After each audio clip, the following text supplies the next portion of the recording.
좋아요와 구독하기는 사랑입니다. 네, 안녕하십니까. 2020년 4월 25일 한발 앞서 소식을 전하는 고품격 부동산 토크쇼 부동산 별별수다에 오신 여러분을 환영합니다. 와, 4월도 이제 이만큼 4월 다 갔잖아요. 아, 방송은 다 갔죠. 실제로 이제 4월 말에 나갈 건데 그러면 올해 3분의 1이 잘려 나간 거야. 3분의 1 여름 좀 지나면 이제 또 2020년 끝났다고 그러고 있겠는데. 그러니까 말이야. 와, 진짜 빨리 가네요. 이땡 된 지가 얼마 안 됐는데. 네, 1, 4분기는 벌써 끝나서 1, 4분기 자료들 막 나오고 있잖아요. 진짜 시간 빠른 것 같아요. 그리고 특히 올해는 이 코로나, 이 죽일라 할 코로나 때문에 아주 그냥 정신이 하나도 없어. 막. 전반적으로 뭐. 예, 사라져버린 것 같아요. 뭐 하시는 사업도 잘 안 된다 그래서. 저는 뭐 괜찮아요. 아, 그래요? 네, 독일이 저는- 문제라고? 이거 지금 해외 물류 이런 것들이 다 멈춰 서고 물건 산 게 안 와. 그게 사실 외국의 분위기가 어떤지가 궁금했는데 아까 소장님 얘기하신 거 듣고 보니까 충분히 그럴 수 있을 것이다 예상이 되면서 네. 사실 걱정도 좀 되는 부분이 많아요. 네. 미국은 지금 실업자가 엄청나잖아요. 네. 음. 미국이 실업자가 많으면 미국이 돈을 못 쓰면 우리나라는 물건을 팔 데가 없어서 안 좋아지는데. 그러니까. 그래도 뭐 반면에 우리나라 상황은 좀 좋아지는 것 같아서, 네. 우리나라는 지금 어제 뭐 10명? 그러니까 10명 확실히 밑으로 확진자, 지금 예, 확 확진자 떨어졌죠. 숫자는 줄어드는 것 같아요. 그러니까.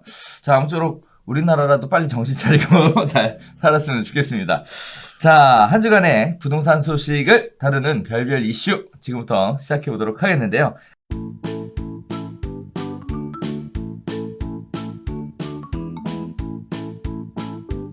첫 번째 소식부터 진행해 보도록 하겠습니다. 국토부 이런 부동산 유튜버, 블로거 잡는다라는 내용을 가지고 진행해 보겠는데요. 유튜브 블로그 등 부동산 스타를 대상으로 무등록 중개, 표시광고 위반 여부를 수사해서 거기에 따라 처벌하겠다라는 얘기입니다. 지난 2월 박선우 국토부 제1차관 직속 부서로 부동산 범죄 수사를 전담하는 전문 조직을 신설했고요. 주로 급성장한 유튜브에선 지역이나 호재 등에 대한 분석을 빌미로 거래를 유도하고 예컨대 재개발 가능성이 높은 지역이라며 시행자나 분양대행사 등과 미리 연계해둔 빌라를 파는 형태 또는 신축상가 등의 수익률을 과대해서 광고하거나 아예 전화번호를 걸어두고 상담을 유도하는 이러한 형태들이 문제들이 되면서 집중 조사해서 처벌하겠다라는 얘기인데요. 뭐 결정적으로 처벌에 대한 얘기는 무등록 중개 행위가 가장 큰 핵심이 될 것 같습니다. 자, 일단 이런 식의 얘기들이 그동안 계속 있어 왔는데 여태까지는 처벌이 없었잖아요. 블로그에다가 자격 없는 사람들이 글을 쓴다거나 또 유튜브에다가 자격 없는 사람들이 매물 방송을 한다거나 하는 일들이 많았었는데 이제 와서 처벌하겠다는 얘기는 뭘까요?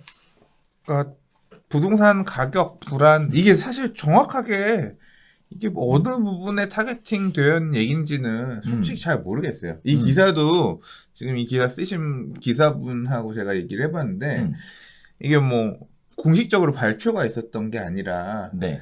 좀 물어봤대요. 그래서 그렇게 나온 기사야. 그래서 아마 조만간 공식적인 브리핑이 있을 것 같아요. 지난주에 뭐 있었잖아요. 있었죠. 뭐 이제 탈세 관련해서 뭐 또 맞아요. 법인이 취득한 거 등등 뭐 지난주 그래서 법인 부동산 취득 앞으로 전수 보겠다 뭐 이런 것들 얘기도 있고 그랬는데 아마 이와 관련해서도 조만간 뭐가 있을 것 같긴 합니다. 근데 유튜브라든가 블로그라든가 뭐 이제 우리가 익숙했던 이런 매체가 아닌 이제 이런 뭐 지금 우리도 유튜브에 하고 있지만 이런 거 통해서 이제 무등록 중개를 막겠다라고 하는 거면 이제 중개업자 분들 입장에서는 또 요청할 수 있는 부분일 수도 있을 것 같고요. 왜냐하면 중개회사 업권이 있는 거니까. 근데 포인트가 그게 아니라 부동산 가격을 띄우고 바람잡이를 하고 호가를 올리고 어떻게 보면 사실 그런 쪽에 또 맞춰져 있을 수 있잖아요. 기획부동산이죠. 네. 기획부동산? 이게 되게 애매해. 그러니까 이걸 어떻게 어느 수준까지 어떻게 처벌할 건지를 어떻게 볼 건지가 선을 어디까지 어떻게 둘지를 사실 잘 모르겠어요. 이게 사실 부동산 광고는 공인중개사 사무소가 등록이 되어 있는 경우에만 광고를 할 수 있죠. 근데 이제 블로그나 유튜브 같은 경우에는 아무나 누구나 다 할 수 있잖아요. 그러다 보니까 뭐 거짓 뉴스에 대한 얘기도 나오는 것처럼 거짓 정보에 대한 얘기가 참 많으니까 문제는 또 이런 부분들이 시장을 교란시키는 부분들도 있고. 근데 봐봐요. 예를 들어서 방배동이 좋아질 것 같습니다. 얘기를 해. 그럼. 그거 교란 행위야? 아니지. 아니지. 그럼 그런 얘기하면서 방배동 지금 오를 때 수밖에 없는 상황이에요. 지금 막 분위기 너무 좋습니다. 지금 막 사람들 난리 났어요. 막 이렇게 써. 얘기를 괜찮아, 해. 그것도. 괜찮아? 그런 건 처벌이 아니야? 그게 얘기가 아니에요, 지금. 얘기 나오는 게 핵심은. 그러니까 지금 이거는 아직 잘 모른다니까. 무등록 중개까지를 잡겠다라는 건지 아니면 어느 선까지 이거를 어떻게 할 건지. 그래서 사실 처벌할 법규가 없어요. 없고 이런 부분들에 대해서 어거지로 끼워 맞춘다라는 느낌이 좀 드는 거는 무등 중개 행위로 처벌하겠다는 거거든요. 무등록 중개 행위로? 다시 얘기하면 공인중개사법 위반과 관련된 부분으로 처벌하겠다라는 얘기인데 사실 이렇게 얘기가 나왔음에도 불구하고 굉장히 큰 맹점이 있어요. 가장 큰 맹점이 뭐냐면 분양 여기 지금 아까 두 번째 사례에 보면 신축 상가 등의 수익률을 과대해서 광고하거나 아예 전화번호를 걸어두고 상담을 유도하는 부분에 대해서 얘기가 나왔었는데 사실 분양은 중개가 아니거든요. 그래, 분양은 상관없어. 내 물건을 팔기 위해서 맞아요. 내가 우리 동네 거 좋아. 이거 하는 거는 중개가 아니라 수익률 이만큼 맞출 수 내 있어. 걸 파느니까 그거는 사실 문제가 될 게 지금 공인중개사법에서 얘기하고 있는 표시물 광고 위반. 네. 그거는 이제 뭐 공인중개사 사무소 주소, 대표 공인중개사 이름, 그다음 전화번호 뭐 이런 거 표시 되게끔만 하면 되는 거잖아요. 그렇죠. 네. 네. 그래서 이제 허위 매물을 하면 처벌받잖아요, 이제는. 네. 네. 그래서 개인적으로는 그런 생각이 드는 거예요. 이참에 분양도 규제를 좀 해야 되겠다. 말도 안 되는, 사실 이 근처에 뭐 분양하는 게 있었는데요. 말도 안 되는 가격에 수익률을 맞춰주겠다. 말도 안 되는 가격에 임차인을 구해주겠다. 해서 분양은 다 됐어요. 입주한 지가 얼마 됐는데, 얼마나 오래됐는데, 아직도 안 되는 거죠. 이제 세입자를 못 맞추는 거예요. 이런 부분들 때문에 지금 계속 문제들이 되고 있는데, 아무튼, 이런 부분들이 분양이 이제 중개 영역으로 확장되는 기회가 됐으면 하는 바람도 좀 있고, 또, 누구나 할 수 있다. 뭐냐? 지금 포인트는. 아니야. 나 치겠다는 건데, 네. 중개업자 먹을 거를 그럼. 더 늘려주는 결론이 가면. 자, 누구나 할 수 있다라는 부분에 있어서도, 누구나 할 수 있는 것이 아니라, 허위 광고, 과장 광고 할 수 없는, 그런 사람들이 책임감 있는 광고가 진행되게끔 만들어주는 것이 필요하지 않을까라는 생각이 들고요. 이거 자체는 큰 의미가 없어요, 사실. 근데 이거 보고서 떨고 있는 분들 많단 말이야. 누가요? 어느 선까지 어떻게 이걸 칠까? 사실 나는 딱 뭐가 생각나냐면 그런 거 있잖아요. 상담 유도에서 나는 부동산 전문가인데 나한테 와. 상담 유도에서 뭔가를 매기고 이런 것도 있잖아요. 많죠. 이제 그런 부분들을 어떻게 건드릴 거냐. 이게 잘못이냐 아니냐. 그러니까 지금 잡겠다. 이제 소위 말하는 인플루언서 마케팅 하는 부분들. 이제 이런 부분을 칼질을 하겠다 이런 건데 뭐 어떤 기준으로 어떻게 갈지 선을 어떻게 지금 잡고 있는지 개인적으로 궁금하긴 해요. 그러게. 뭐 사실 뭐 대놓고 물건을 파는 것만 문제가 아니라 상담 유도 전화번호 넣어놓고 상담 오면 그래 뭐 사실은 뭐 어쩌고 네오비도 좀 영향이 있지 않아? 네오비 쪽에서도 보면 중개업소 사장님들이 봐봐 그건 문제 없는 거 아니야? 왜냐하면 중개업자가 나를 어필해서 내가 중개할 수 있는 매물을 홍보하기 위해서 유튜브 채널을 활용한다, 블로그 채널을 활용한다. 그건 어떻게 보면 마케팅 기본이잖아요. 그렇죠. 그러니까 그거는 문제가 없어야 되는 거잖아. 그걸 없게 하기 위해서 우리는 이제 교육을 할 때 그 네. 공인중개사법에 정한 표시 광고가 영상마다 들어가게끔 세팅을 다 해요. 근데 그 안에 조금 과도하게 얘기하는 거. 그건 과도하게 얘기하는 거. 여기 사시면 너무 투자 가치가 좋아요. 이 동네에 아니지. 길이 생기고 열리고 할 거라서 너무 좋지. 그런 얘기는 누구나 할 수 있지. 그런 건 괜찮고. 그런 얘기는 할 수 있는데 일단 이런 거죠. 실제 있는 매물 가지고만 하는 거예요. 그리고 실제 존재하는 의뢰받은 내용 가지고만 하는 거니까 아무래도 소비자들 입장에서 볼 때는 다르죠. 그래서 저희 유튜브 운영하시는 분들 보면은 그런 부분들에 대해 명확하게 언급을 하고 진행하니까 오히려 소비자들로부터 신뢰는 더 높게 사는 것 같아요. 빅 채널들도 많아요. 막 15만 명 넘으시는 분들도 많아요. 그러니까 그런 매물 채널들도 있는데 이제 그런 것들도 이게 아무튼 어디까지가 합법이고 어디까지가 불법으로 볼 건지가 되게 애매한데 이번에 조금 어쨌거나 뭐 기소를 하거나 뭐 이제 국토부에서 이렇게 잡겠다라고 하면 이 내용을 가지고 관계기관 등에다가 자료들을 넘겨서 추후 처리들이 나올 거 아니에요. 그래서 처벌이 돼야 될 부분이 있다라고 하면 관련해서 뭐 이제 법률적인 결론이 날 거 아닙니까? 났으면 예, 좋겠어요. 예, 그런 부분들이 나오면 구체적인. 여기까지는 기고 여기까지는 아니고 그게 나오니까 앞으로는 어떻게 하면 되겠다. 또 방향도 서겠죠. 자, 두 번째 이야기 시작해 보도록 하겠습니다. 부동산 허위 매물 올리면 과태료 500만 원 부과하겠다라는 얘기입니다. 인터넷 등에 거래가 불가능한 허위 매물을 올리는 공인중개사에 대해 500만 원의 과태료를 부과하겠다라는 얘기인데요. 일단 공인중개사법 개정안이 8월 21일 시행됨에 따라서 이루어지는 시행령 개정안이 23일 입법 예고가 됐습니다. 과태료 부과 대상에는 실제 존재하지 않는 허위 매물을 올리는 것뿐만 아니라 매물이 있지만 사실상 중개 대상이 될 수 없거나 또 중개할 의사가 없는 매물 등을 광고하는 행위들도 포함하여 이런 부분들이 광고가 잘못 올라가게 되면 500만 원의 과태료를 내겠는데요. 매물의 층, 향, 전월세 방식, 소비자가 매물을 선택하는 데 중요한 사실을 은폐, 누락, 축소하는 광고도 금시 대상으로 명확하게 명시를 하면서 이런 부분들이 좀 논란이 소지가 될 것 같습니다.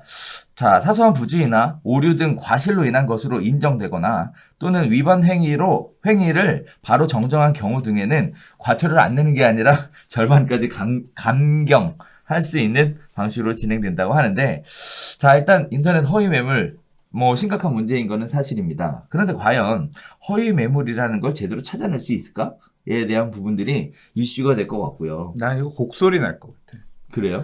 이게 제도가 너무 납득이 안 가. 이게 문장 자체는 되게 허술하게 나올 건데 네. 이 문장을 가지고 구속할 수 있는 게 너무 많거든. 예를 들자면 지금 여기 얘기는 우리가 생각할 때는 내용은 그거잖아요. 네이버라든가 이런데 부동산 중개 플랫폼에 올라오는 매물에 가격이 예를 들어서 이 아파트 전세가 5억에 있어. 또는 뭐 매매가 10억에 있어. 보고 전화를 했는데 그 물건은 팔렸네요. 그러면 너 팔린 매물 왜 올려놨어? 내가 갔는데 이거 나 괜히 팔린 매물 내가 전화하게끔 했으니까 수고를 하게 했네. 허위 매물로 시장 교란을 유도했네. 500만 원 과태료 이건 거잖아요. 근데 중개 매물을 내가 내 물건을 올리면 내 마음이잖아. 예를 들어서 내 물건을 내가 이거 5억에 전세 놓을게요. 또는 내가 파는 건 10억에 팔게요. 내 마음이니까 매물이 있다 없다는 내가 책임을 지면 되잖아. 근데 중개업자가 올리는 거는 거쳐서 내는 거잖아요. 그렇죠. 소장님 5억에 전세 내주세요. 10억에 팔아주세요. 아침에 받아서 기록해놓고 올렸어. 근거도 있어. 근데 이틀 뒤에 전화가 그 매물을 그렇게 올려놨더니 전화가 와. 사장님 이거 5억에 전세 있어요? 그랬더니 제가 어저께 물건을 받았으니까 있을 거예요. 사장님 혹시 물건 전세 5억에 이거 볼 수 있나요? 그랬더니 그거 어제 나갔어요 저녁에. 그러면 갑자기 허위 매물 된 거잖아. 그렇죠. 500만 원. 그 부동산 사람은 아니 없는 물건 왜 전화하게끔 했어요? 허위 매물 올리시네. 왜 거래하려 안 올리셨어요? 하면 허위 매물 되는 거잖아. 그러니까 이거 어떻게 이게 500만 원짜리 잘못이야? 나는 말이 안 되는 것 같은데 일단 그렇게 하겠다고 하니까 이것도 어느 선까지 어떻게 관리할 건지에 따라서 괜히 중개업자들이 박 터지는 상황이 될 수 있어요. 그래서 저는 개인적으로 이거 해서 중개업소가 의뢰를 받았어요. 그래서 매물 광고를 했어. 그런데 의뢰를 하기만 했지 거래된 걸 또 통보를 안 해주거든요. 저 이거 거래가 됐다. 뭐 이렇게 통보를 해줘야 될 거 아니에요. 그런 부분들이 허위 매물로 인정을 받아서 신고를 당하면 과거에는 신고만 했는데 이제는 처벌까지 하겠다.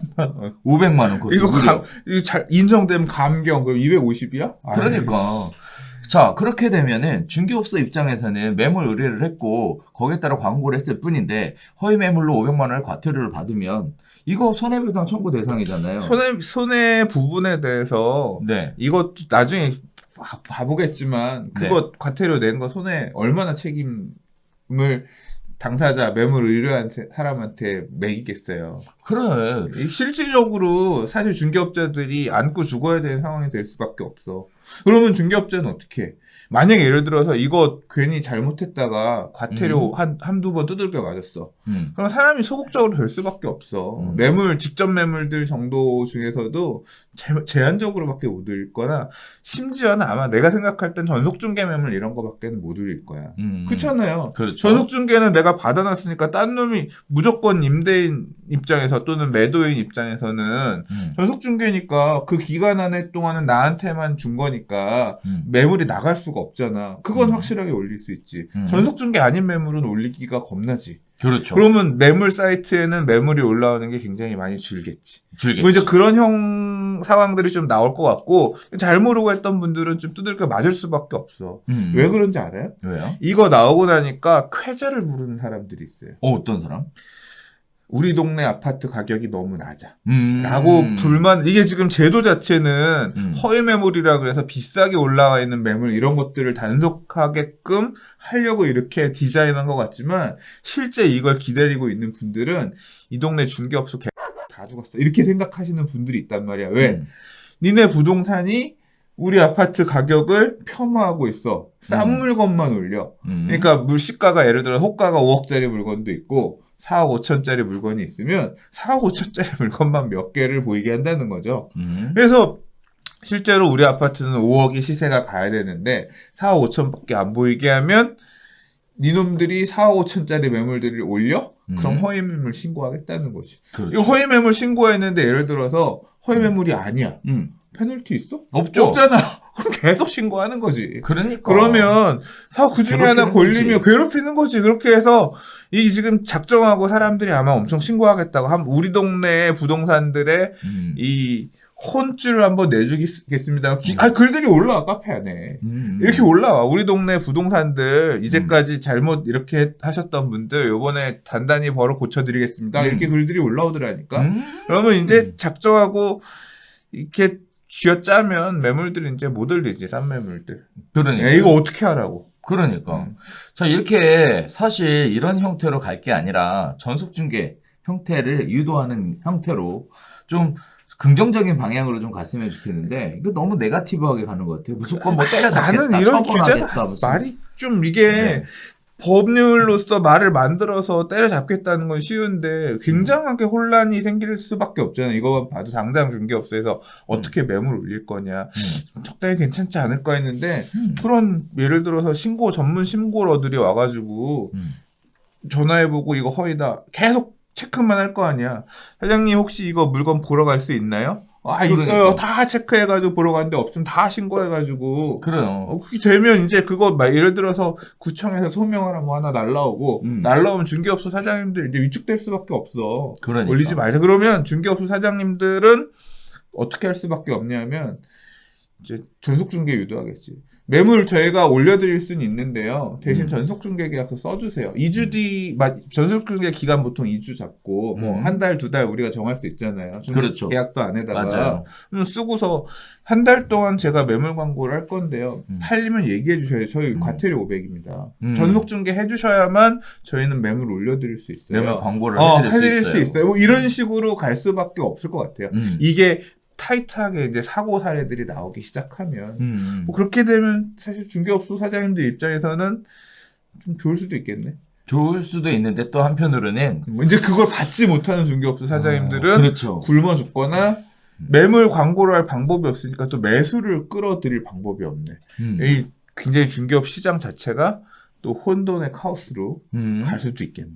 또 한편으로는 매물을 내놓았다가 단순 변심에 의해서 취소되는 경우에 대한 부분들도 명확하지가 않아서 그것도 써야지. 전속중개계약 쓸 때 매물 변심이 될 때는 즉시 특약으로 써야지. 그 안에다가 언제까지 그걸 갖다 변심에 바로 해서 우리가 내릴 수 있게끔 해줘야 된다. 뭐 그 단서를 달아서 해야지.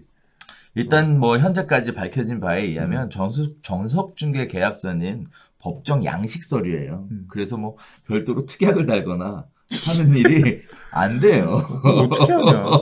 안 돼요. 그러니까 전속중개 계약서뿐만 아니라 이면 계약이 하나 더 들어가야 되는 거죠. 그렇게 그렇지. 되면. 네. 진짜 자 어떻게 보면 굉장히 시장이 투명해지는 좋은 일. 일이기도 하고요. 또 한편으로 보면 누군가에게는 정말 곡소리 나는 힘든 일일 수 있을 것 같은데 아무튼 이 내용 자체가 마치 지금 당장의 문제를 해결하기 위한 어떤 그런 형태가 아니었으면 좋겠다라는 것도 좀 들고 또 한편으로는 지금 소장님이 얘기하셨던 거의 역방향이 뭐냐면 이제 중개업소하고 또 일부 또 아파트 일부 주민들하고 짜고 치는 고스톱들도 있거든요. 이런 부분에 대한 것들도 좀 완벽하게 처리가 됐으면 하는 바람이 있고 어쨌든 판례들 나와야 될 것 같죠 또.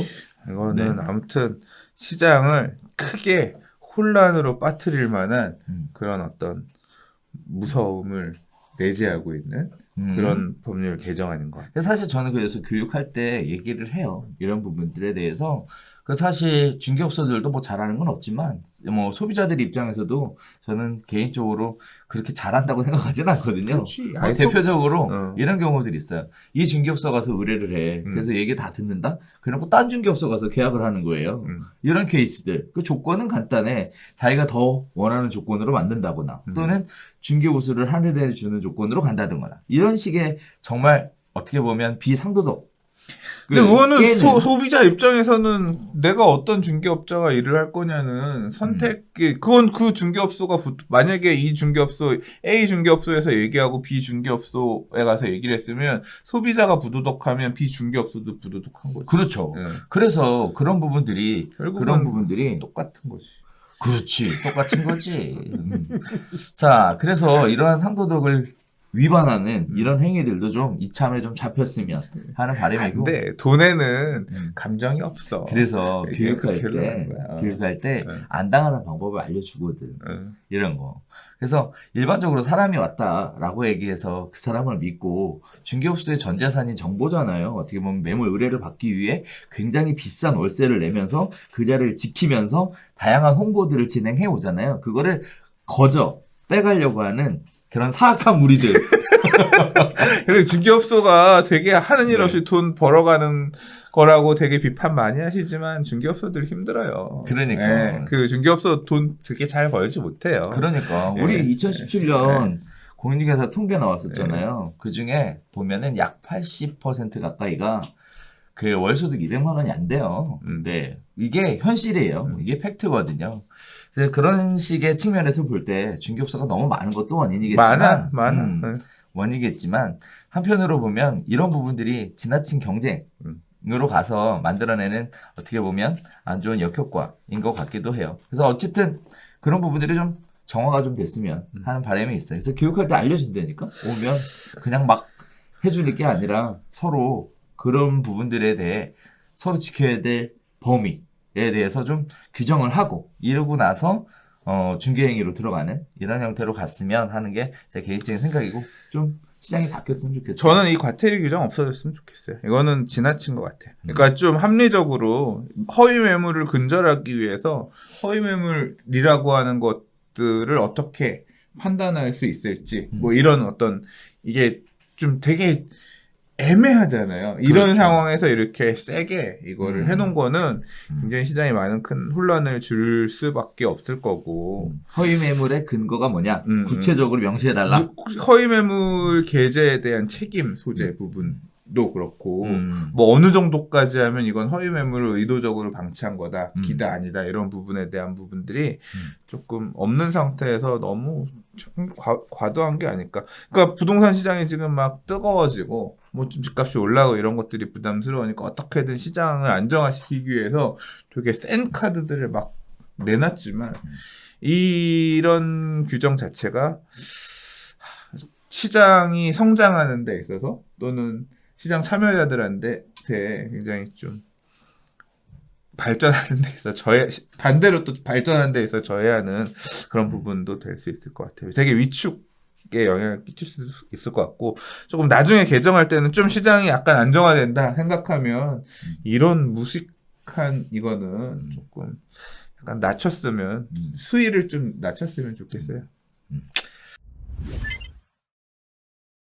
세 번째 이야기 들어가 보도록 하겠습니다. 더 떨어진다는데 서울 아파트 계속 사는 외지인들은 도대체 왜 사는 걸까에 대한 이야기가 있는데요.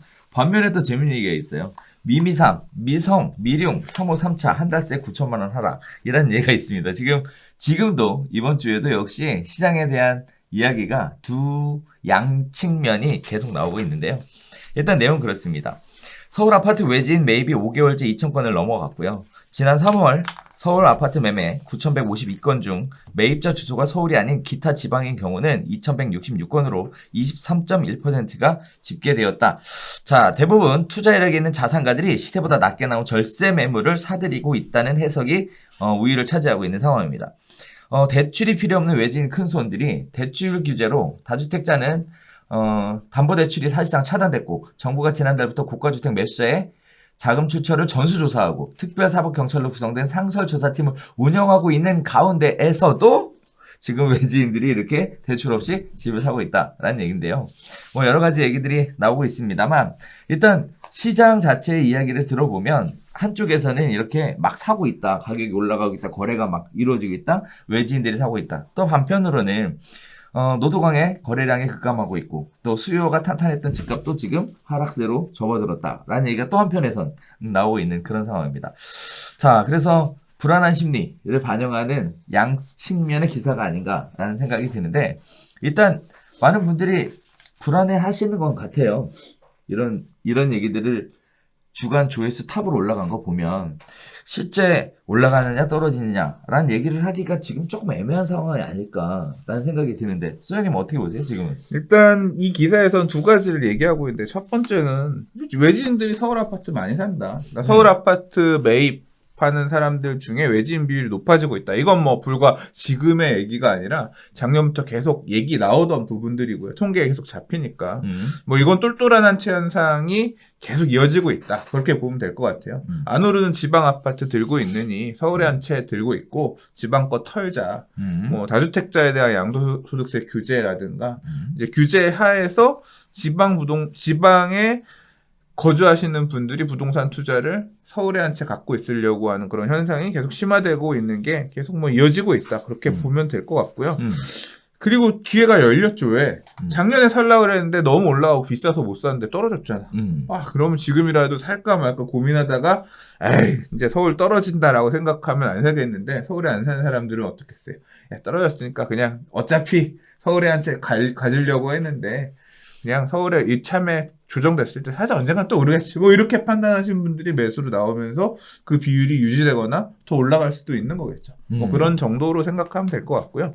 한편으로 이제 가격이 빠지고 있다. 빠지고 있다는 거는 12.16 대책 이후에 뭐 12.16 대책이 일단 대출 규제를 구간별로 강하게 하면서 이제 유도한 부분이 있잖아요. 그렇죠. 뭐 15억 초과 대출이 합헌이냐 위헌이냐 이거 관련해서 이제 좀 다투는 부분도 있어요. 그래서 특히 지난주 기사 올라왔던 것 중에 보면 유례 없이 많은 그 성과금을 주겠다 이 소송에서 이기면 걸고서 지금 뭐 기재부였나요? 아무튼 되게 대응하고 있다. 정부에서 이렇게 많은 성과금을 줘가면서 법률 대리인을 구한 적이 없었다. 이제 그런 기사도 있었는데 아무튼 그 내용이 나와봐야 이제 알 것 같긴 합니다만 대출 규제를 통해서 이렇게 고가주택들을 지금 누르고 있는 상태고 지금 고가주택을 누르는 상황에서도 주로 가격이 많이 빠지는 거는 이제 재건축 아파트라든가 지금 여기 미미삼이라고 얘기한 아파트도 강북의 아파트지만 강북의 신축 새 아파트가 아니라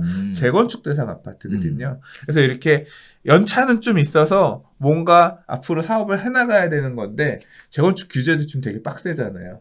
근데 가격이 좀 많이 올랐던 데들이 조금 전체적으로 항상 이런 거 얘기 나오면 있잖아요. 부동산 조정된다라고 하면 사람들이 뭐부터 봐요? 음마부터 보잖아요. 그래서 최근에 카페 글 올라온 것 중에 뭐 음마 아파트가 동마 아파트 된다면서요.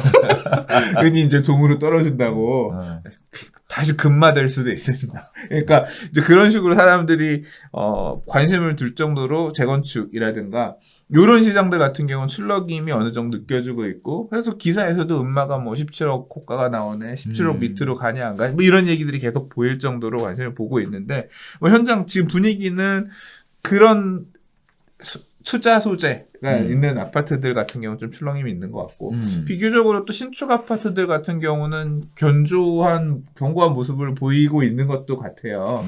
근데 그것도 뭐 단지마다 조금 약간 경향은 다른, 약간 좀 정보들이 막 뒤죽박죽 섞여 있는 것 같긴 합니다. 근데 일단 제 견해는 그렇습니다. 제 견해는 뭐냐면 6월 지나고 봐야 될 것 같아요. 지금은 일단 제일 불안한 사람들, 시장 상황이 동향이 어떻게 될까 계속 이 민감한 사람들은 6월달 올해 이제 내야 될 보유세 부담이 있는 분들이 지금 6월 1일 소유자가 누구냐에 따라 갈리는 그 안에 그냥 털고 싶은 분들은 좀 가격 호가를 낮추고 싶어서 낮추더라도 그냥 좀 털고 가시려는 분들의 그런 급매물 수요가 일부, 국내 매물들이 일부 있는 거고요.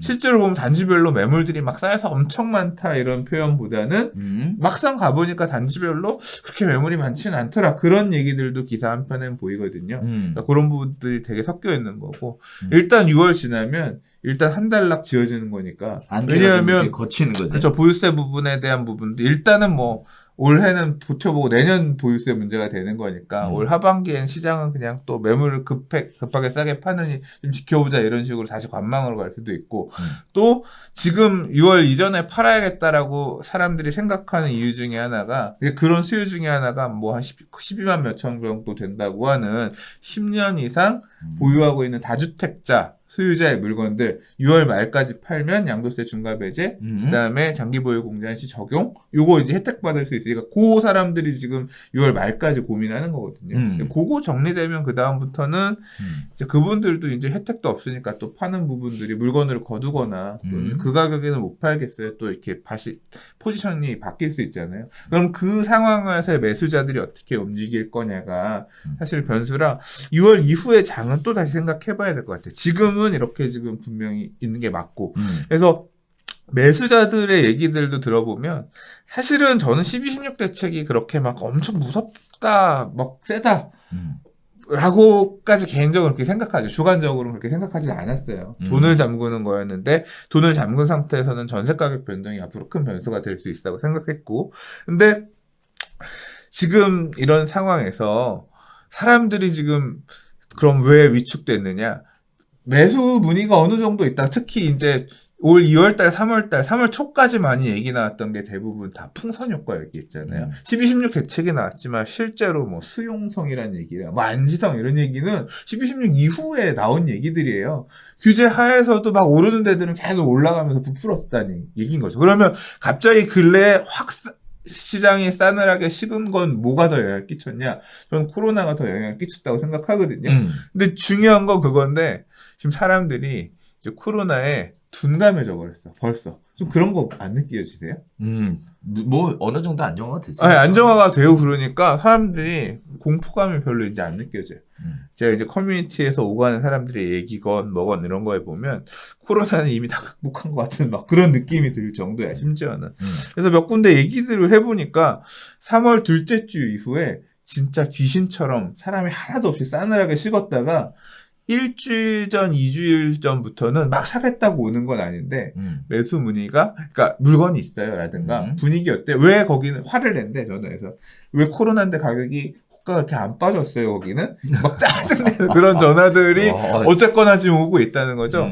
그래서 약간 분위기는 이제 보는 거지. 아 이게 왜냐면 다 알잖아요. 6월달까지는 금매들 이게 다주택자들 금매들 이런 것들 나올 만한데 내가 죽는다라고 하면 지금 4월에서 5월 초 이때까지가 타이밍이 아닐까 싶어서 그런 거 줍줍하려고 하는 이제 수요들이 약간 시장에서 좀 간을 보는 그런 상황이라는 거죠. 아무튼 지금 이 상황이기 때문에 약간 분위기는 달라지는 게 살짝은 느껴지는 것 같다. 근데 이게 뭐 매수를 지금 막 움직이면서 확 움직이는 건 아닌데 뭐 이런 움직임이 지금 보이고 있고 4월 말 현재는 그런 상황이고 실제 6월달 이후에는 또 다시 분위기를 봐야 될 것 같습니다.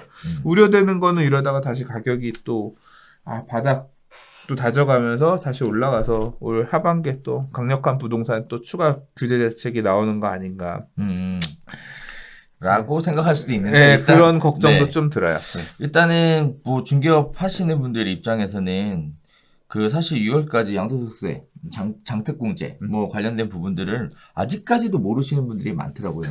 이제 와서 그런 부분들에 대해서 어떻게 하면 좋겠냐라고 상담하시는 분들이 있다고 하니까 중개업하시는 분들의 관점에서는 이제 6월 말까지는 촉각을 좀 곤두 세우셔야 될 것 같고, 또 한편으로는 이게 1등, 2등 이게 조회수 많은 기사예요. 거기에 따라서 이렇게 사람들이 지금 굉장히 막 오락가락 갈팡질팡 하는구나라는 시장의 전체적인 분위기도 같이 느껴보시라는 의미에서 같이 한번 실어봤는데, 아무튼 혼조세인 거 방배동은 어때요? 그렇습니다.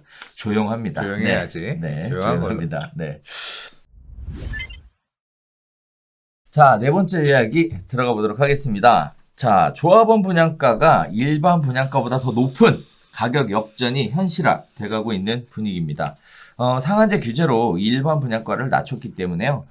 예를 들어 반포원 베일리의 3.3제곱미터 분양가는 4,900만 원대인데요. 조합원 분양가는 5,500만 원을 전망하면서 추가 부담금 폭탄에 조합원들이 부글부글 끓고 있는 상황입니다. 입주 때는 혼란이 더 가중될 것으로 보여지고 있는데, 사실 뭐 분양가 상한제라고 얘기를 피해가는 부분들 때문에 분양을 하려고 굉장히 서둘렀었던 부분들이 있었습니다. 대표적으로 2020년 3월 18일 날 분양가 상한제 유예 기간을 3개월 연장하면서 7월 28일 날 종료되는 형태의 법이 지금 시행이 되고 있는 상황인데, 문제는 분양가 상한제를 피해 나간다 하더라도 HUG의 분양가 규제는 여전히 적용이 됐고, 거기에 따라 분양가 규제의 기준이 뭐냐, 분양가 산정의 기준이 뭐냐라는 이야기들 때문에 여러 가지 얘기들이 나오고 있는 상황입니다. 뭐 대표적으로 강동구 둔촌주공 같은 경우에도 이슈로 나오고 있고요. 또 흑석 리버파크자이에 관련된 부분들도 얘기가 나오고 있고요. 또 개포주공 1단지 상황도 지금 그러한 것으로 나오고 있는데, 자, 일단 내용은 그래요. 상한제 적용을 받는 공동택지의 경우에는 분양가 산정 시 토지 매입 비용을 그대로 인정해 주는 반면, 정비사업단지의 경우 시세가 아닌 공시지가 기준의 택지비가 인정이 되고요. 더 나아가서 HUG는 주변에 공급된 새 아파트 가격을 비교해서 일반 분양가를 책정하고 있다. 즉, 일반 분양가를 책정하는 기준에 대한 차이점 때문에 공공택지는 오히려 더 받을 수 있고, 민간택지는 더 일반 분양가를 낮출 수밖에 없는 이런 상황에 조합원들의 피해가 점점 더 가중화되고 있다. 뭐 이런 식의 얘기들이 나오고 있는데, 뭐 가만히 얘기를 들어보면 충분히 납득은 가는 것 같아요. 일단 분양가 형평성. 말이 안 되지. 저는 이거 좀 헌법소원 좀 해봤으면 좋겠어요. 헌법소 아무튼 이 문제가 심각하다고 생각하고, 자본주의가 너무 예. 그러니까 분양가 규제에 대한 필요성은 인정하지만 이건 아닌 것 같아요. 일단 뭐 저는 이 시작부터 굉장히 다 마음에 안 드는 사람이기 때문에 지금 레미안 원밸리 같은 경우는 원래 분양가 상한제 적용 아파트가 아니었지만 작년에 7월 이후에 뒤집어 엎었어요. 그래서 소급해서 적용되게끔 됐고요. 분상이 적용되게끔 됐고, 그 당시에 했던 얘기가 뭐 공익이 조합원들의 사익보다 더 크다. 부동산 가격 안정화라는 공익이 조합원들의 사익보다 더 크다.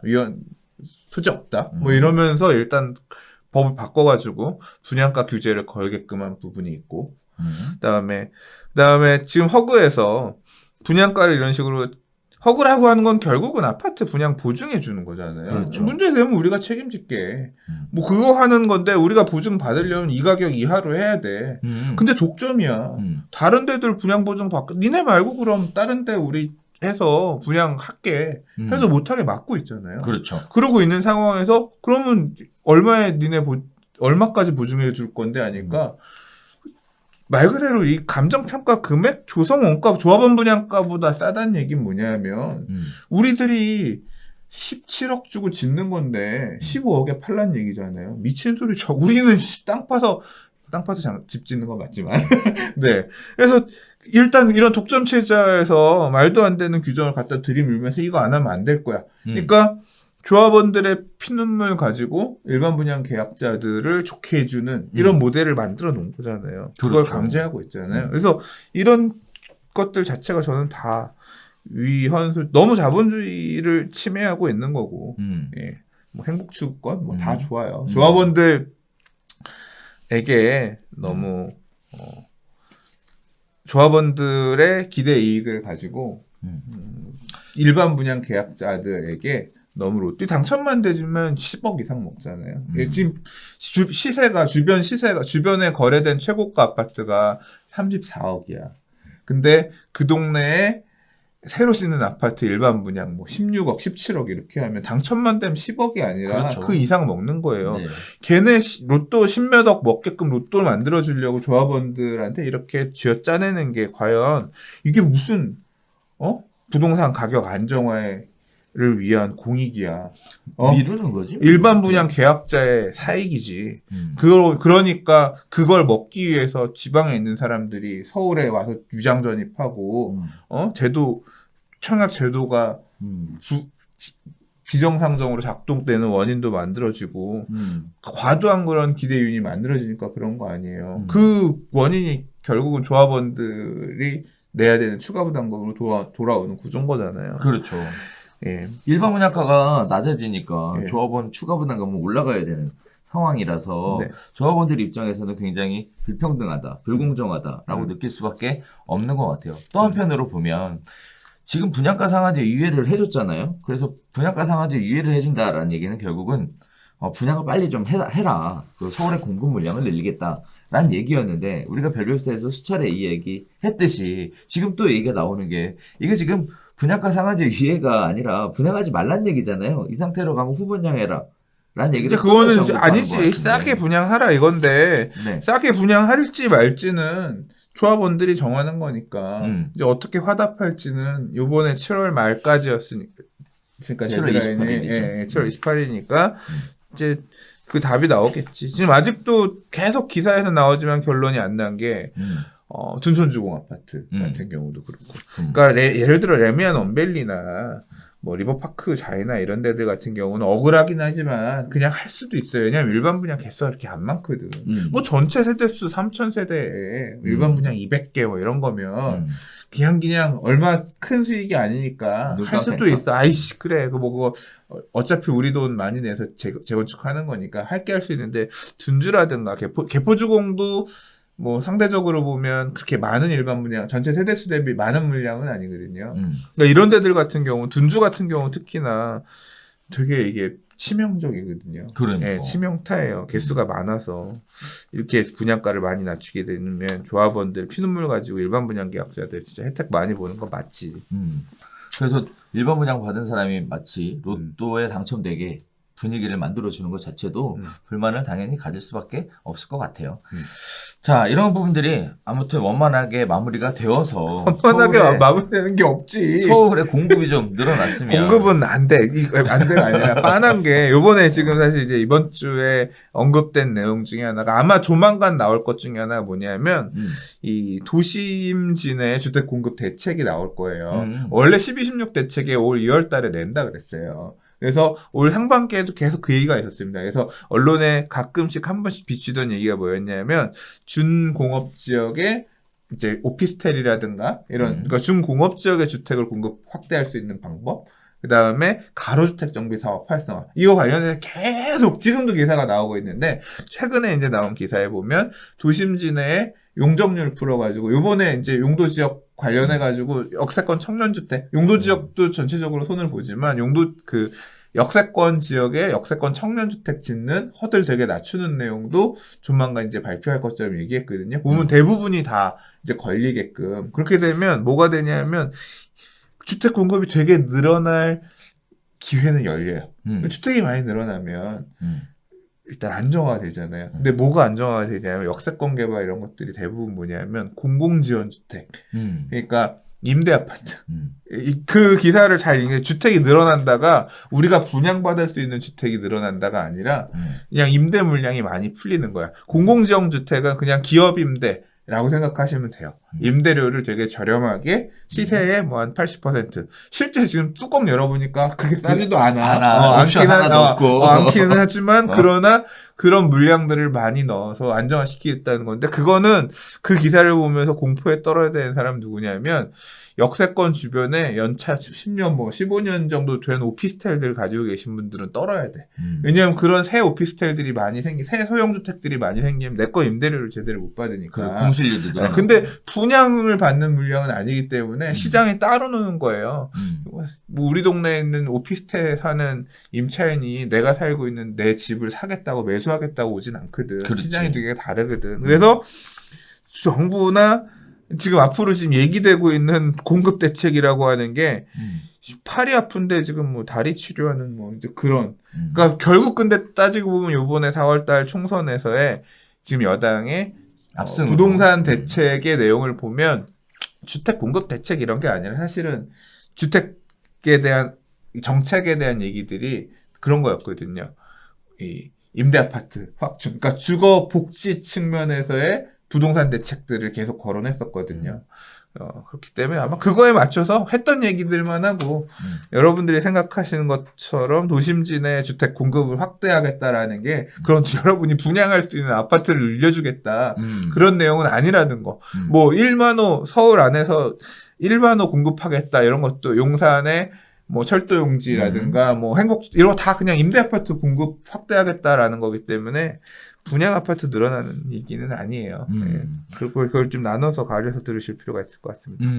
나중에 구체적으로 얘기가 나오면 또 한번 얘기해 볼 네. 만하겠네요. 우리가 갖고 싶은 거는 소유할 수 있는 주택을 얘기하는 건데 빌려 쓰는 주택을 얘기하는 게 아니잖아요. 그냥 싸게 그냥 저렴하게 안정적으로 잘 거주할 수 있는 주택. 그러니까 집은 사는 것이 아니라 사는 곳으로 우리가 많이 해주겠습니다. 이제 그런 주거 복지 차원에서의 주택 정책들에 대한 궁금 얘기가 나올 것 같다. 그럼 평생 네. 월세 내고 살으라는 얘기죠? 아, 근데 또 이게 맞물려 있는 거예요. 네. 그런 임대주택이 저렴하게 나오면, 아니, 왜 저렴하게 오랫동안 살 수 있는 임대주택이 많은데, 굳이 내 집을 사러, 비싸게 미친 집값을 주고 내가 왜 사러 가?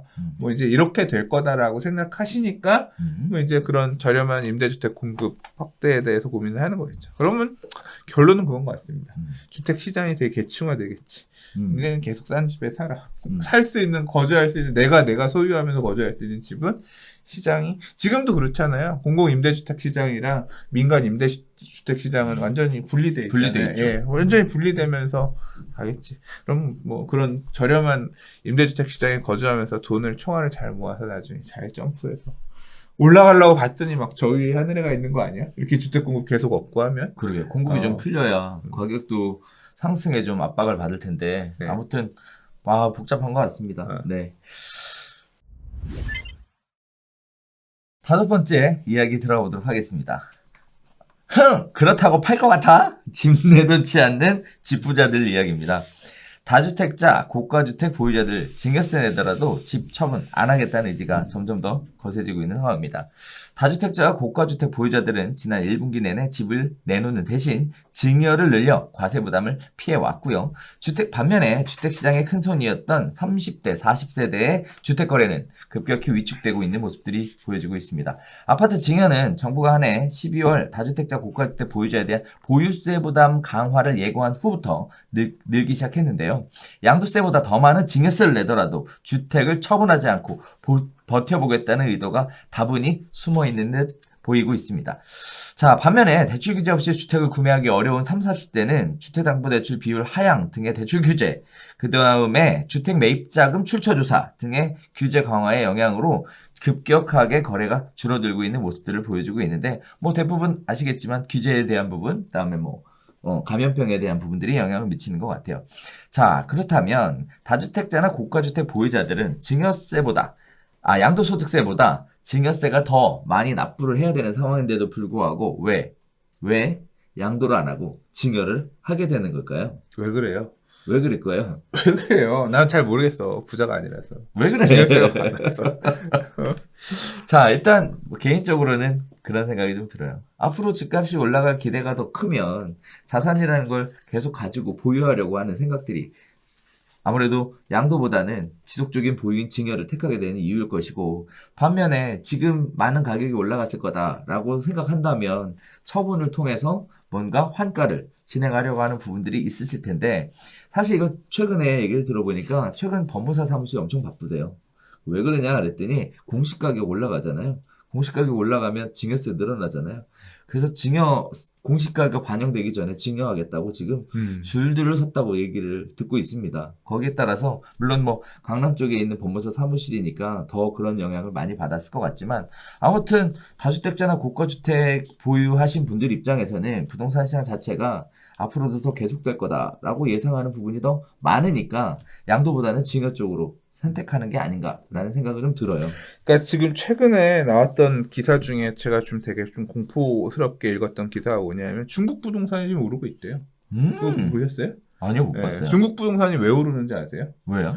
지난 2008년에 금융위기 때 이게 어떻게 전 세계가 대응을 했냐면 돈을 풀어서 대응했어요. 그렇죠. 그러고 나니까 뭐가 돌아왔냐면 결국 위기가 왔더니 돈을 풀어서 기업 안 망하게끔 하려고 돈을 막 풀었더니 대도시의 부동산 가격 상승으로 돌아왔었다는 거예요.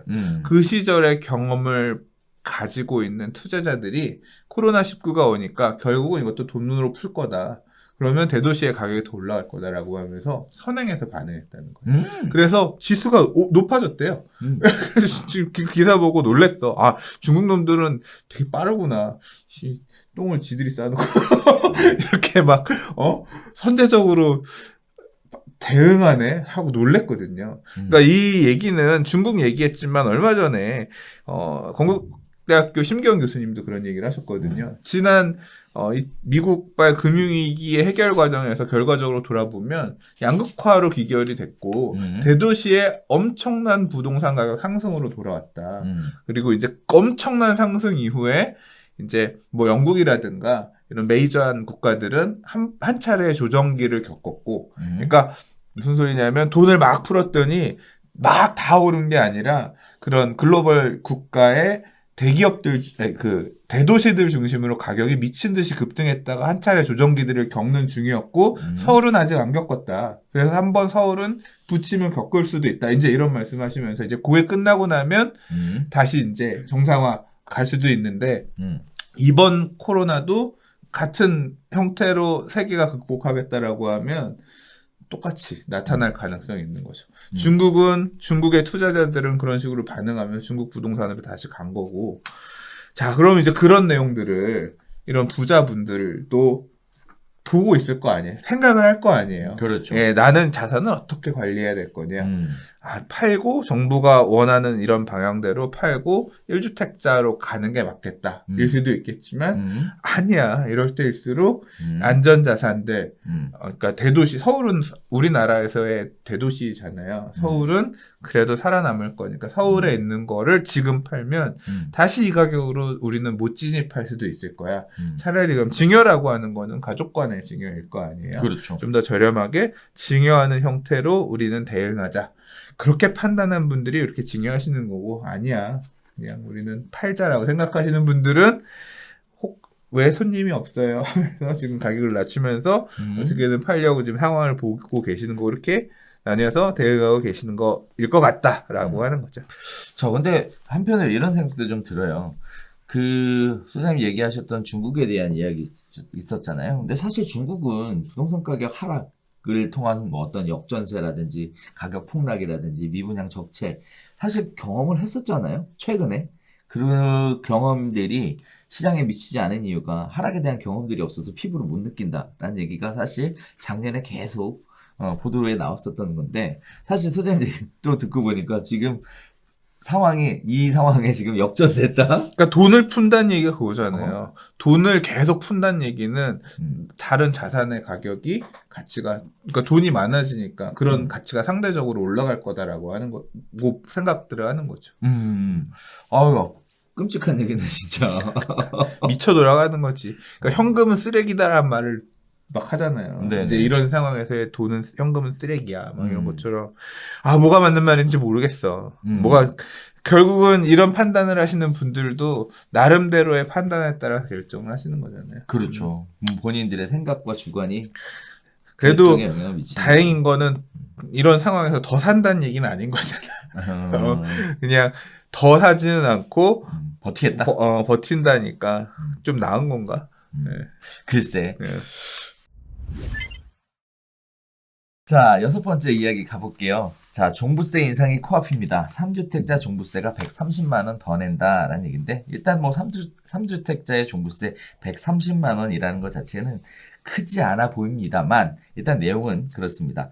국회 예산정책처의 김종호 의원이 종부세 법안에 대한 비용 추계가 얘기가 있었는데요. 종부세 세수 효과가 2022년까지 최대 3.5조 늘어날 것이다. 세부담이 2배 이상 늘어날 것이다. 라는 얘기들을 하고 있습니다. 그래서 1주택자, 2주택자 보유세, 3주택자 이상, 뭐 조정대상 지역 내 2주택자, 뭐 여러 가지 얘기들을 쭉 하면서 20대 국회를 마무리하는 이번 4월 임시국회에서 종부세 법안을 논의할 예정이라고 하고요. 민주당은 종부세 과세 기준이 6월 1일 이전에 법을 통과시키겠다는 입장이고, 반면에 뭐 미래통합당에서는 반대가 만만치 않아서 법안 통과 여부가 불투명하다라는 얘기인데, 일단 종부세가 인상을 하려면 법 개정이 추진이 되어야 되는 거고, 또 한편으로는 이렇게 법 개정이 되면 우리 신문기사에서 지속적으로 얘기 나왔던 것처럼 엄청나게 큰 폭의 종부세가 부담이 될 것으로 이렇게 예상들을 하고 있는데, 소장님 보실 때는 어떠세요? 종부세. 이게 12, 16 대책에서 얘기했던 내용들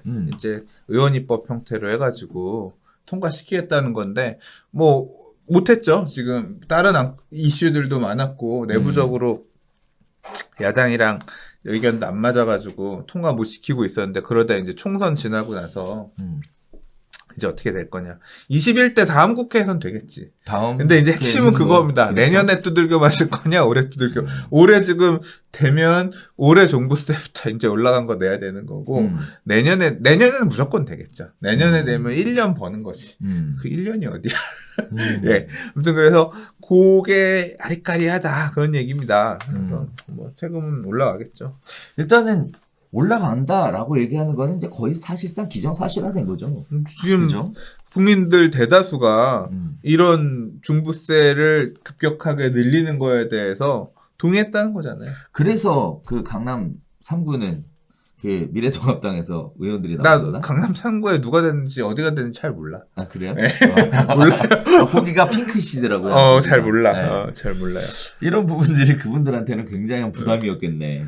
한편으로는 뭐, 물론 뭐 그것만 영향을 미치는 않았겠지만 아무튼 뭐 이번 선거에서 얘기했던 부분 중에 1주택자의 경우에는 종부세 감경 법안 포함하겠다라고 하는 그런 것들도 이제 포함해서 아마 논의하지 않을까 싶고, 그 12, 16 대책에 나왔던 거를 시행하겠다는 거잖아요. 네. 사실. 그리고 12, 16에서 얘기한 거 이상으로도 고민해 보겠다라고 했는데 뭐 그거 포함할지 안 할지 모르겠어요. 근데 아무튼 어떻게 개정 법률안이 그건 이제 또 요번에 이건 입법 발의된 거니까 추가해서 또 넣겠지. 이 얘기가 나오면 주택을 지속적으로 보유한다라는 것 자체에 대한 부담을 늘려줌으로 인해서 장기 보유에 대한 어떤 혜택이나 메리트 이런 것들을 좀 줄여주려고 하는 것 같은데, 이런 부분들이 진짜 시장에도 영향을 미칠까요? 그렇죠. 세부담이 크니까 사실 다주택자가 집을 막 더 사는 거에 대해서는 압박이 생길 수밖에 없고, 강남의 여러 채 이런 것들은 굉장히 세율이 너무 진짜 세금이 크기 때문에 쉽지 않을 거예요. 그러니까 주택을 더 사는 거에 있어서 부담을 굉장히 그러니까 부담이 크기 때문에 막 추가로 더 사는 거는 굉장히 제한시키는 영향은 줄 것 같아요. 근데 이제 그런 것 같아요. 여기도 기사에서 보면 보세요. 종합부동산세를 이렇게 하게 되면 국회 예산정책처에서 볼 때 세수 효과가 2020년까지 최대 3.5조, 세부담 2배 이상. 그러니까 이 우리나라가 세를 뭐 이것저것에서 세들을 걷잖아요. 그 부분 중에서 이 보유세, 개중에서 이제 종합부동산세가 차지하는 비율이 계속 늘어나는 거잖아요. 이 돈 갖다가 이제 예산 집행하고 할 거란 얘기인 거잖아요. 이게 이제 한번 이렇게 매년 얼마 정도의 사이즈의 보유세가 나올 거다. 왜냐하면 재산세라고 하는 건 정해져 있는 공시 가격들 기준으로 해서 나오는 거니까 일종의 매년 우리의 얼마의 세원은 이 종부세에서 나온다라고 하면 이걸 쉽게 못 건드린단 말이에요. 쉽게 못 건드릴 거예요. 왜냐하면 쓸 돈이 그만큼 줄어드는 거니까 국가 입장에서는.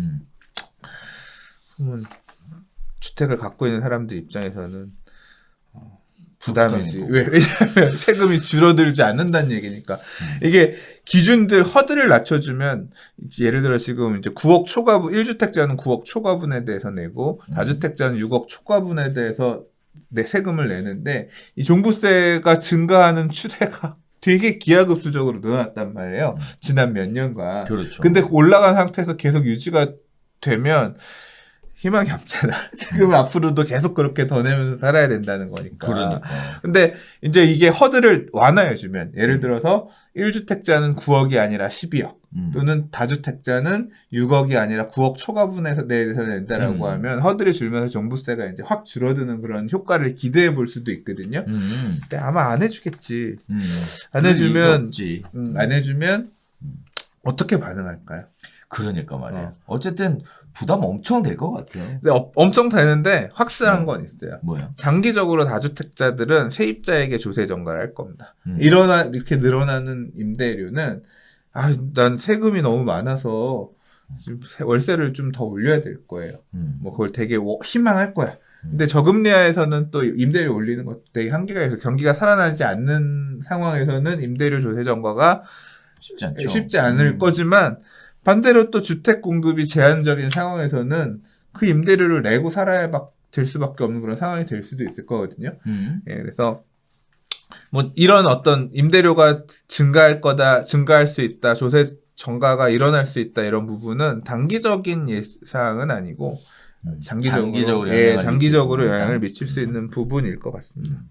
자, 종부세 뭐 해당되시는 분들은 이런 부분들이 어떻게 자기한테 영향을 미칠지에 대해 중요한 판단의 근거가 될 거는 분명한 것 같습니다. 아무튼 현명한 판단 기대해 보겠습니다.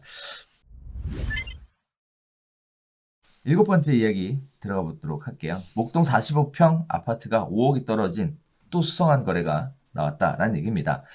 서울 양천구 목동의 대형 아파트가 시세보다 5억 낮은 14억에 매매가 됐다라는 얘기인데요. 더 작은 95제곱미터보다도 2억 6,500만 원이나 낮아서 사실상 역전현상이다. 마마도 특수관계인 간의 거래일 것이다 라는 얘기가 나오고 있습니다.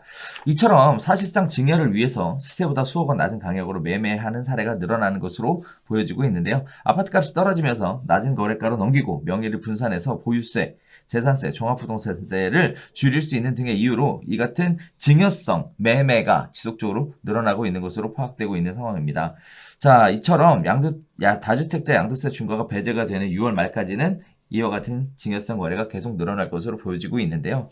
자, 문제는 그거예요. 일단 누구나 예상했듯이 지금 내용이 그렇죠. 108.6제곱미터 3월 실거래가가 14억 원이었는데 3월 실제 시세는 18억 5천에서 20억이었다라는 거예요. 그리고 현재도 19억 원의 효과를 보이고 있는 매물인데 이게 갑자기 14억 원의 거래가 됐으니까 엄청나게 싸게 거래가 됐다라는 건데 어쨌든 중요한 건 매매로 거래가 됐다는 거잖아요.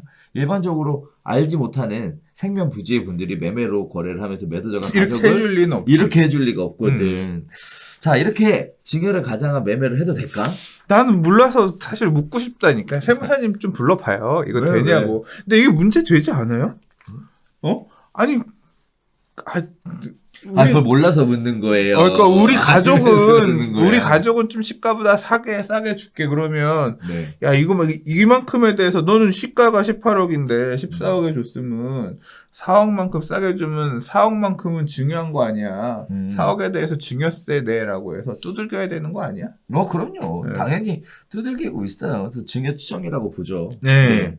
근데 당장 두들기지 않고 좀 기다렸다 두들기니까 그래요? 모르는 거지. 그러니까 문제가 있는 거죠? 이렇게 하면 안 되는 거죠? 그럼요. 근데 왜 자꾸 이렇게 하는 거야? 그게 괜찮다라고 사람들이 인식하니까 그런 거 아니야? 그렇죠. 일단은 첫 번째는 여기까지 깊이 있게 생각을 안 해본 거고 또 하나는 증여 추정으로 두들겨 봤더라도 실제 어쨌든 증여세를 내는 것보다 좀 더 이익이 있다고 생각하니까 그렇게 하는 것도 같아요. 양도세보다 증여세가 좀 싸니까 가액이 그 줄어든 부분에 대해서 그렇죠. 일단은 중요한 건 그래. 증여세는 최고가액 30% 또 3억 원 이내 예산을 봐주거든요. 네. 이거 봐줘요, 진짜로? 네. 봐주거든요. 근데 양도세는 최근 2개월 거래가액의 5%만 낮게 인정이 되거든요. 그러니까 5% 낮은 거는 그럴 수 있다라고 예상하는 거지. 그러니까 실거래가 신고한 거보다 5% 낮은 가액이 인정이 돼서 진행이 되는 거니까. 다만 이렇게 하게 되면 문제가 되는 게 뭐냐면 당장 때려 맞으면 또 불성실 가산세, 뭐 납부 불성실, 신고 불성실, 뭐 해가지고 이것저것 막 복리로 붙거든요. 이런 거 조심하셔야 될 부분들인데 왜 이렇게 하는지. 근데 하긴 생각해 보니까 이런 결정을 하실 때 자기 생각만 가지고 또는 기사에 나오는 저희가 이렇게 비전문가가 세무 부분은 전문가는 아니니까 떠드는 얘기만 갖고 행동은 하지 않으셨을 거고 그럼요. 분명히 세무 상담을 제대로 받고 어느 정도 이제 결정이 선 다음에 하셨을 것 같은데 제가 드리고 싶은 얘기는 그거예요. 이런 것들 보이면 증여성을 껴서 이렇게 어떤 친족 간에 이렇게 매매가 이루어졌다. 그러면 뭐 이제 그렇게 추정이 된다. 그래서 시가보다 낮은 거래가액이 나왔다라고 하면 남들도 다 그렇게 하니까 의뢰될 거다 정도까지 생각하고 진행하지 마시고요. 무조건 세무 상담 받으세요. 전문가가 그거 하려고 열심히 공부해서 세무 따고 그 다음에 항상 그 업무들을 하시는 거니까 만약에 이런 거래를 하실 의향이 있으신 분이라고 하면 세무 상담을 그렇죠. 좀 사전에 받고 나서 행위를 하시라. 그리고 또 하나는 이게 사실 좀 그런 게 뭐냐면 거래된 게 1층이라는 거예요. 그래서 1층은 좀 낮을 수 있지. 좀 낮을 수도 있다라는 부분이 고려가 또 돼야 되는 부분이고 네. 제가 진짜 걱정하는 거는 우려하는 거 뭐냐면 뭐 그럴 리는 없겠지만 어쨌든 실거래가가 14억에 찍혔잖아요. 그러면 이제부터 증여하는 건들에 대해서는 14억 기준으로 갈 거 아니야. 와 그러면 어마어마한 혜택이지. 네. 그런가 모르겠다. 기준가액이 이렇게 돼버리니까 네, 이런 부분들이 거래가로 그렇게 되면 그렇죠. 인정을 최근 거래 받아버리면 사례인가 이제 그러니까 그래서 한편으로는 이걸 증여를 위해 의도적으로 하나를 희생양으로 바친 거 아닐까라는 잠시 상상을 핑크빛 상상을 한번 해봤었습니다. 네, 진짜 별별 수다다. 그 정도까지 할 수 있으면 진짜 완전 천재 중에 천재지. 와, 근데 과연 사람들이 그 정도까지 단합이 될까? 여러 채 갖고 있었던 분이라면 여러 채를 정말 갖고 있었던 분이라면 시도해볼만 할 것도 같은데 과연 그럴 만한 재력가가 있을까라는 걸 한번 생각해봐야 될 것 같아요. 자, 그래서 지금까지 뭐 쭉 이야기를 좀 드려봤는데 시장 자체는 막 뭐 여전히 혼조세인 것 같고 그러면서 때려잡는 건 계속 잡겠다 가는 것 같고 앞으로 더 때려잡을 것 같아요. 또 기대를 또 계속 하시는 것 네. 같고 네 오락가락 하고 있습니다. 네 냉온탕 왔다 갔다 하고 있는데 아직까지는 혼조세. 기사도 맨날 들쭉날쭉이야. 폭락했네, 아니네. 뭐. 근데 전체적으로 지금 분위기가 안 좋다라는 얘기가 많이 나오는데 기사는 보면 항상 그렇지만 조금 후행하는 경향이 있어요. 시장 싸늘하게 이미 식어 있는데 아직 뭐 풍선 효과가 가고 있다. 왜냐하면 데이터를 뒤에 보니까 그런 경향도 많이 보이고 그래서 갈팡질팡하는데 지금은 어떻게 보면 아까 오늘 해드렸던 얘기 중에서는 이제 어쨌거나 6월 1일 보유세 기준 어떤 굉장히 트리거가 될 수 있는 시점이 오고 있거든요. 그래서 기사에 오는 얘기들만 너무 보지 마시고 만약에 매수를 생각하셨던 분 있다고 앞으로 뭐 가격이 더 빠지고 계속 폭락하고 갈 수도 있어요. 코로나의 충격이 더 길어지고 더 심각하게 미국들 기업들 자빠져 무너지고 막 이런 상황이 생기면 그럴 수도 있긴 합니다만 뭐 시장의 동향을 보시는 분들이라고 하면 조금 지금은 되게 밀도 있게 진짜 현장 분위기 어떤지는 한번 좀 개별적으로 체크질을 해보십시오. 언론은 항상 후행하더라. 별별 수다도 후행합니다. 어느 정도는. 어느 정도는. 네. 왜냐하면 저희가 맨날 필드에 있는 분들을 모셔다 놓고 얘기하는 거 아니기 때문에 언론을 되짚으니까 언론에서 얘기한 것보다 한 번 더 뒤에 얘기하잖아. 네, 그래서 조금 시장 돌아가는 것들은 관심 있는 지역들 돌아가는 부분들은 항상 전화해가지고 돌아가는 거 얘기 물어보시고 하시면 좋을 것 같습니다. 그러니까 뭐 어쨌든 6월 말까지는 지금 변수들이 워낙에 많아서 시장이 어느 쪽으로 튈지를 모르겠어요. 그래서 굉장히 혼조세를 보여주고 있는데 자 이런 상황에 본인들이 뭔가 선택을 해야 되는 시청자분들이라면 아무래도 관심이 더 크지 않을까라는 생각이 좀 듭니다.